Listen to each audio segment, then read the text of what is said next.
Bureau chief Ejaz Ahmad Tahir Awan, Pakistan writers club PWC Riyadh, Saudi Arab के senior नायब सदर और उर्दू, पंजाबी और अरबी ज़बानों के मुनफरिद लहजे के शायर व अदीब ज़ुबैर अहमद भट्टी गुज़िश्ता चंद दिनों से तबीयत की नासाजी का शिकार हैं। इदारा फ़ख्र न्यूज़ के तमाम कारीन से उनकी जल्द व मुकम्मल सेहत व तंदुरुस्ती के लिए दुआए सेहत की अपील है।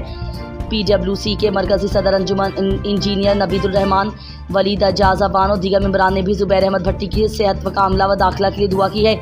ज़ुबैर अहमद भट्टी का ताल्लुक रियाज के सीनियर शोरा कराम में होता है। वो बेक वक्त 3 मुख्तलिफ ज़बानों उर्दू, पंजाबी और अरबी की शायरी में अपना मुनफरिद जुदागाना मुकाम भी रखते हैं। ज़ुबैर अहमद भट्टी गुज़िश्ता 40 साल से रियाज में शोबा इलेक्ट्रॉनिक इंजीनियर से वाबस्ता हैं। ज़ुबैर अहमद भट्टी अपनी मुनफरिद शायरी पर मुश्तमिल अपने पहले शौरी मजमुआ कलाम के अरशाद के आखिरी मराहल में हैं। उर्दू अदब के लिए उनकी गिराकदर खिदमात के एतराफ़ में उन्हें रियाज की गई कई तंजीमों की तरफ से एजाज़ी शेर और दीगर कई एजाज़ात से भी नवाजा जा चुका है।